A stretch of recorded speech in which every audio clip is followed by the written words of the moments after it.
မော်ရင်ဆုံးဖျားပွဲတော်ကိုဒီရာသီရောက်တိုင်းကျမတို့ရဲ့ပသိမ်မျိုးကိုအနေနဲ့ရရက်ကဖျားဘူးခီးဧည့်သည်တွေက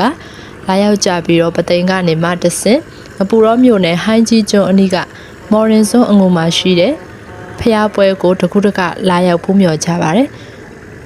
ဒီချိန်ဆိုရင်တော့ပသိမ်မျိုးရဲ့ပေါ့နော်အဲ့ဒီငဝင်စိတ်ကမ်းမှာဆိုလို့ရှိရင်ပသိမ်သူ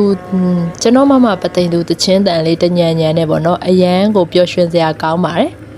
ခလေးတွေစာမေးပွဲပြီးတဲ့အချိန်နဲ့လဲတိုက်တယ်ဆိုတော့ပို့ပြီးတော့ကိုစီကားတိုက်မြိုက်နေပါတော့တယ်။ရက်မော်ရင်စွန်ဖျားပွဲတော်ကြီးကိုတော့နှစ်စဉ်တပေါင်းလာဇန်တရက်နေ့ကနေပြီးတော့တပေါင်းလာပြည့်နေ့အထိကိုစီကားတိုက်မြိုက်စွာနဲ့ကျင်းပကြပါတယ်။ခုရက်တည်းကတော့ဒါနဲ့နောက်ပိုင်းရက်တွေကိုရောက်နေပြီပေါ့နော်။တချို့ကတော့လာပြည့်နေ့အမိဖူးကျင်လို့လာပြည့်နေ့သွားကြတယ်။တကယ်လို့လူတအားရှုပ်တာမကြိုက်ဘူးပေါ့နော်။အရင်ဆုံးသွားကျင်တဲ့လူတွေကကြတော့ဒီလက်မှတ်ရောင်းပြီဆိုတာနဲ့စဖြတ်ထားလို့ရှိရင်ပေါ့နော်။ဒါလူတွေမသွားခင်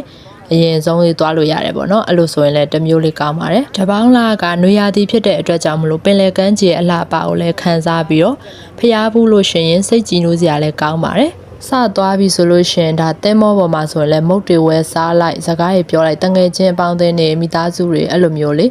လွတ်လွတ်လပ်လပ်သွားခြင်းတဲ့လူတွေဆိုအရန်ကိုမိုက်တယ်မော်ဒင်ကလေအခုကတော့ကျမတို့ကတော့ဒီနှစ်မသွားပြဘူးပေါ့နော်နောက်နှစ်ဆိုရင်တော့အရင်ဆုံးထိတ်ဆုံးသွားမယ်ဆိုပြီးတော့အားခဲထားကြပါတယ်တိုင်းနဲ့ပြည်နဲ့အသီးသီးရလာတော့မှပေါ့နော်လာရောက်ပြီးတော့မော်ဒင်ဆုံးကိုဖူးကြတာပသိမ်သူမှန်တယ်ပသိမ်သူပသိမ်သားမှန်တယ်ဆိုရင်တော့မော်ဒင်ကတော့ရောက်ကိုရောက်ဖူးရမယ်နော်အခြားမျိုးနယ်တွေကမော်ဒင်ဆုံးဖျားပွဲအကြောင်းမသိသေးတဲ့လူတွေအတွက်ရော